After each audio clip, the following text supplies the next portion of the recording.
Hi, welcome back.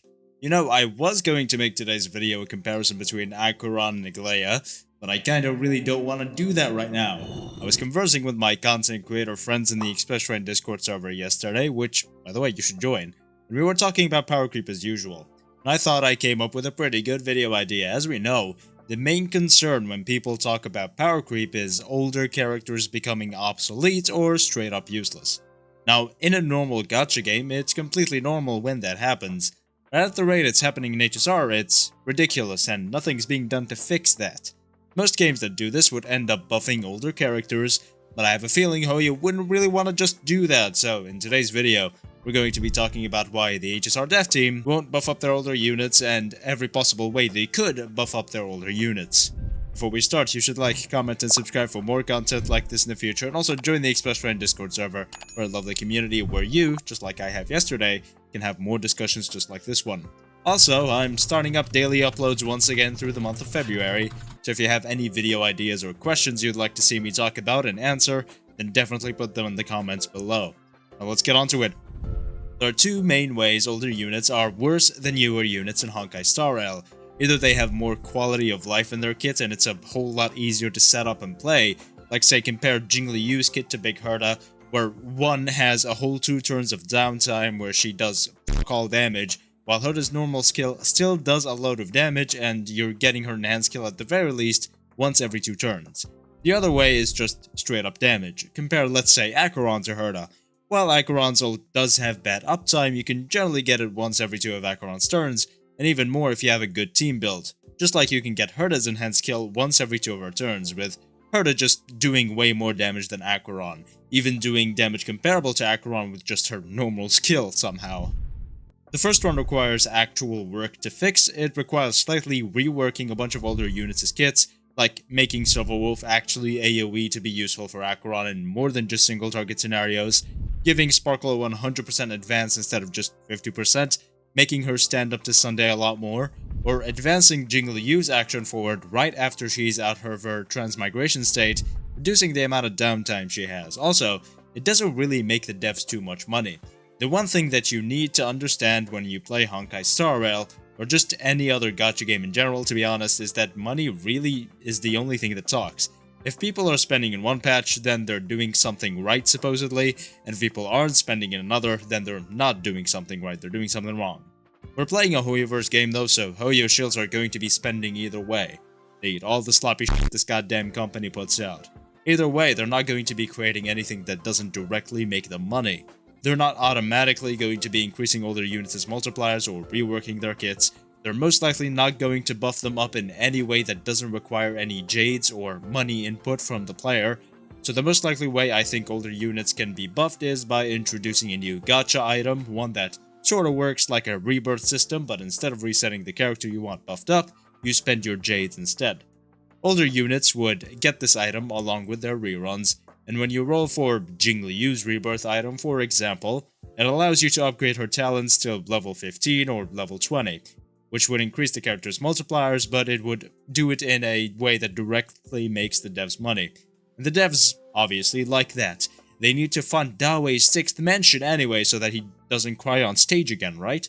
While this item wouldn't do a whole lot and is basically just a stat stick that increases raw damage output, if we could get enough talent levels from it, then it would be pretty damn effective. It is predatory, and it does mean you would have to spend even more jades to make a unit useful again, not to mention all the extra farming you'll have to do to level up their traces again, but that is exactly what makes it possible. As I said, money talks, and if they find a way to make money, they're going to use it. It's definitely a short-term band-aid solution, which won't completely fix the issue. As power creep gets worse again, a trace level 20 Jingliu is going to become worse again when Castories 2.0 comes out, but honestly, what they do is just allow you to get another one of those items to make Jingliu even stronger. 3.2, by the way, is going to be an absolute show if Castories is as broken as we expect her to be, and you bet your ass I'm going to be talking about everything. So instead of this band-aid solution, and this one is definitely a lot more probable and does fix the problem of wanting to use your favorite characters, is just introducing more and more character variants. March 7th, after getting Frozen, is 100% getting a 5-star version, and if the game is fixed by then, I will be 6ing her. But if it's not, I'm not going to be spending any money on this game anymore. Possibly not even playing anymore. When the Jingliu and Luocha versus the Abundance arc drops, then I 100% expect Jingliu or Luocha to get a new 5-star version, which would be very cool, and she could just completely power creep the old Jingliu in every single way, right? While this doesn't fix the principle of having to pull every single new character in the game being very predatory overall, it does fix the issue of people wanting to use their favorite units. There were a lot of rumors and bare-bones data mining leaks during like 2.6 or 2.7, talking about 3.0 having a lot of new 5-star version characters, which honestly does seem kind of fun. If I can find them, I'll put them up on screen right now, but I don't think I can, honestly. These two solutions definitely don't fix everything and are definitely predatory. I don't think there's any other solution that isn't predatory that the devs would do to make the older units viable again, because for the third time, money talks. They're not going to do anything that doesn't directly make them money. If the game is fixed by the time 5-star March comes out, I'm totally going to be E6ing her. If the game is fixed by the time Jingliu is reran again, my friend Axe is going to be E6ing her.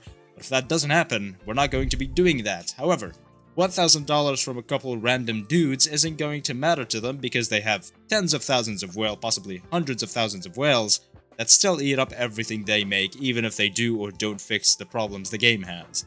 They care more about pleasing those whales in the China servers more than anything else, and the only thing these whales care about is more units to spend their money on.